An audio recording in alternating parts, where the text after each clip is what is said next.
Years ago, there was an incident at Mea Shearim, the ultra-Orthodox community in Jerusalem.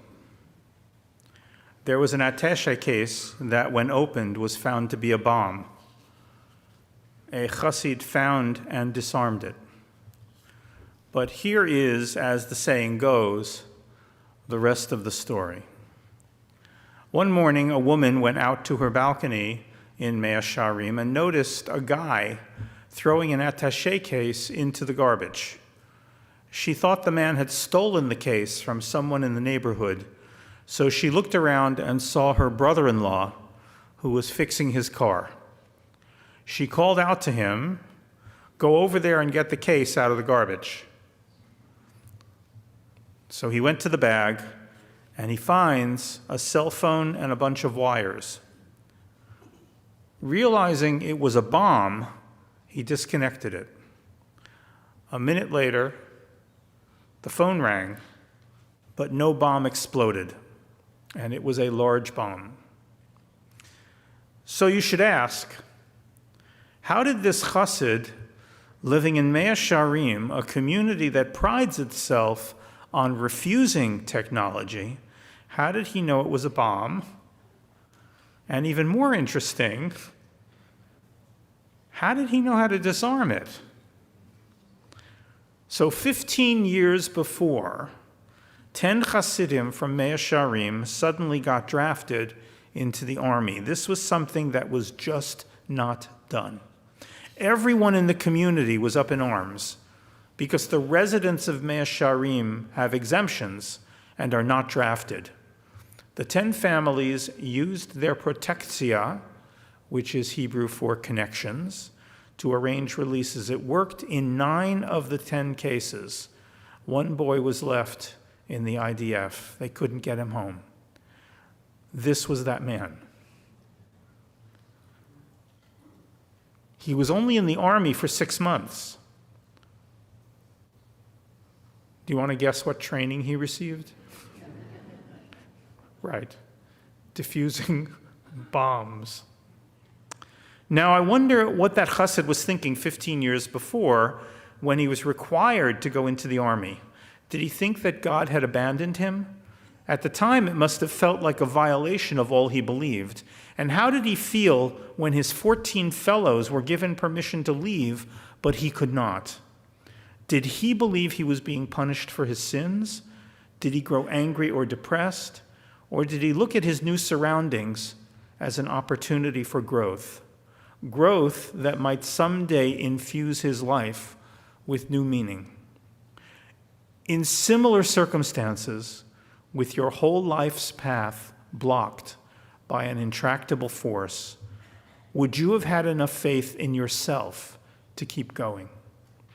Did he look at his army drill instructor and see an alien to be abhorred, or did he see an angel who might take his life in a new direction? Yes, an angel who might open his eyes and show him a new path for life. I'm reminded of a story of a kindergarten teacher who asked one of her students what she was drawing. Without pausing to look up, absorbed by her task, she said, "I'm drawing a picture of God." The teacher smiled and responded, "But you know, dear, nobody knows what God looks like." And carefully putting down her crayon, she looks at her teacher and solemnly states, "When I'm finished, they will." So did the chassid realize that he might be brushing up against divine providence, and that the surprising thing is that it only took 15 years for the meaning to appear? Certainly that day drove home the lesson as he diffused the bomb 1 minute before it was set to explode. And for us, how many times in our lives have we looked back and seen what we thought of as a destruction of our most treasured goals, which actually opened a path that illuminated our lives, taking us in a direction that helped us achieve what we never thought possible? Or did we view the obstacle as defeat and become embittered by God's lack of intervention for success? You know, with proper perspective, no door is ever completely closed. But to recognize it is an open door, you have to be facing forward to move ahead and confront the challenges presented.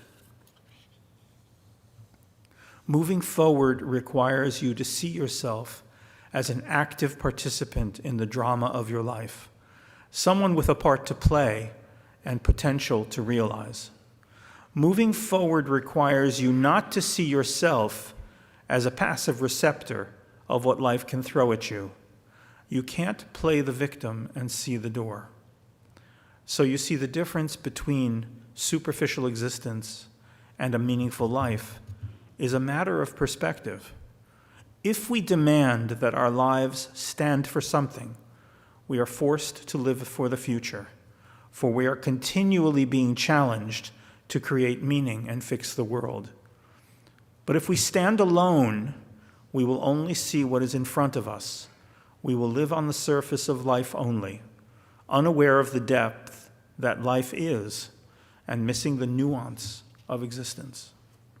That chassid with his earlocks, long coat, and fur hat could have refused to learn about bombs. He could have railed against his fate, but I suspect he learned all he could, because you never know. Life is a constant challenge that most of the time becomes meaningful only in the long term. But we live in a culture of immediate gratification. We expect results now. This is living in an eternal present and facing the past. Most people, I believe, live in the past. More to the point, they see time as flowing backwards, not forward. In relationships, we look to the past to determine what will happen in the future. We assume that just because it has always been this way, it will always be so. And finding the strength to recover from life's blows becomes harder and harder. When we come to a crisis, we only see what we had and what we have lost, not what we have to gain and a path to take to get there. Living in the past leaves you unprepared for the change that future brings. It denies you the freedom to change, and we must always be aware of the past, but we can never allow it to dominate and control our lives. So we have a choice. We can yearn for the good old days, which are only good in a revised history. Were they really as good as we remember? Or we can anticipate what is ahead, always just out of our reach. Yearning for the past requires you to find fault with the present, with what you have, and with whom you share it.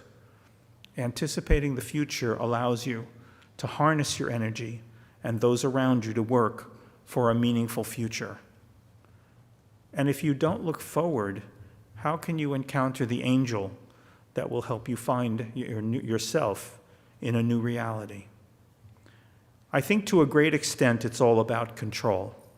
We try to control our environment and sometimes those around us.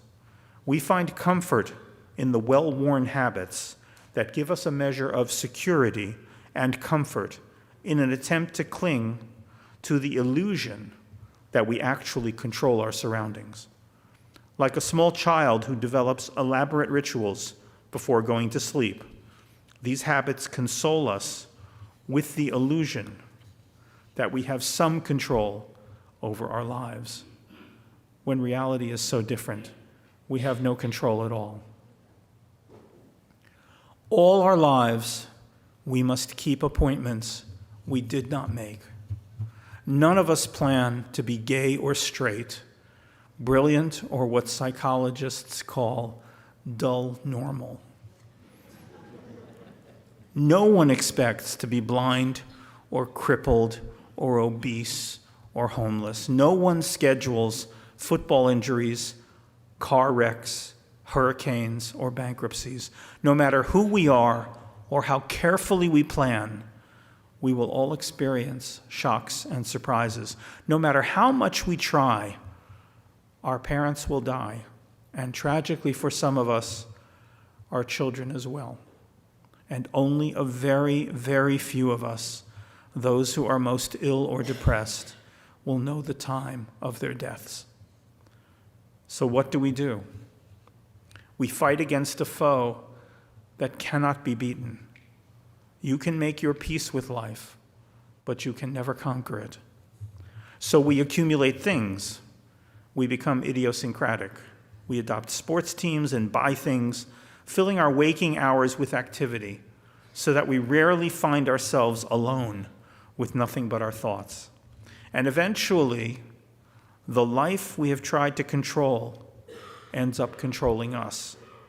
We become enslaved to our habits and interests. We become obsessed and are afflicted with our team's inability to get to the playoffs, or have the latest phone, or download the latest app. And truthfully, I'm not so sure we need these accoutrements that cause us nothing but stress. For when it comes to afflicting our souls, most of us are already there. There are some here who have lost money or jobs or friends or spouses. Some are in the process of losing or have lost loved ones, family or friends. Some of us are ill and sit here wondering if this will be our last Yom Kippur. Some face life-changing experiences this year: operations, moves, leaving home, coming home. The only thing I'm sure of in my life is that it will never stay the same. And isn't it ironic that the only constant in our lives is change? And we have two choices: to learn and grow from it, to be oriented towards the future, or to live in the past and allow these changes to control us and cause us pain. How we view pain also determines how resilient we are, for pain can help us to find the right path. It serves a definite purpose in our lives. Leprosy is a horrible disease. It is disfiguring, and its victims lose parts of their body. They lose them not because the disease can cause decay, but precisely because they lack the ability to feel pain. Nothing warns them when water is too hot or they cut their fingers. Without pain, you can't know when to stop. Without pain, you can't be warned, because pain is a warning signal. It tells you that everything is not right, that remedy is necessary. And isn't it one of the true ironies of life that we have been trained to get our car serviced whenever that warning light goes on? But when the pain begins, whether it be physical or emotional, we deny and ignore it, expending more energy in defying the pain than in dealing with it. For instead of seeing pain as a symptom and heeding its message, we ignore it or push it aside. We expend more energy fighting it than it would take to face it head on and seek healing instead. Just as physical pain is a marvel for the human body, an early warning system for us, so is spiritual pain, and we need these painful awakenings. Often pain is the opening of a door towards opportunity. But pain only tells us that something is wrong. The problem must be diagnosed and treated for it to be resolved. And if we allow it to continue, if we prefer the pain to treatment, that in itself is a symptom of our need to be in pain. There are so many who would rather suffer than admit this, who would rather stay in abusive dynamics or enable their own abuse because it is the path of least resistance. They don't have to face the reality. They don't have to face their abuser. And ultimately, it is easier to let the past dominate their present than to face an uncertain future. Relief from spiritual pain is not found in medicine or stimulants. True relief comes from human contact and relationships. Physicians have long known that a patient who expects to get pain relief from a pill often does, even though it is a placebo containing no medication. When a parent soothes a hurt child, it is often only by stroking and talking sweetly, and the child's pain is turned down. It's easy to love when things go well. It's easy to forgive a person when everything else is positive. The real test of a person's values is how they act when things go wrong. How broad can your soul stretch is a direct result of how much you can change and how much you will allow others you love to change as well. And so we come to this day of Yom Kippur, a day when we are supposed to afflict our souls. We focus too much on the affliction and too little on our souls. Atonement is not about suffering. It's about redemption. Suffering is part of the process. It may accompany us on the journey, but it's not the end result. We each have those dark places in our souls, and we each have lived through dark times. These are memories that cannot be discarded, no matter how much we try. But what if your darkness can lead you to a place of significance, where you and only you can travel, and in your journey you alone can help those around you who have lost their way? What if you looked upon each challenge as something that would train you to defuse a future bomb, that could give you a skill that could eventually save lives? Wouldn't that change the nature of the challenge and your response to it? What would you need to change your perspective and give your life meaning? The first step would be cheshbon hanefesh, an accounting of the soul. That is what today is for, looking within and seeing what has to change. The measure of a person's soul can be taken by the size of those things that spark their anger, how and why you are angered, and how you treat others when enraged, and how much you need to control those around you. These are measures of your values. We would need to ask questions of ourselves that are not easy to face. How many of us are irritated by our loved ones because we're trying to look good to people who do not know us well enough to see beyond appearances? And how do we spend our time? In what are we involved? Are we builders, or are we constantly looking to criticize and find fault and complain? A healthy community is built when people come together in common purpose and common respect, when people do not try to control, but rather work together. Good people will attract those in search, people who want a good education for their families and a haven to seek God, because together we can find God.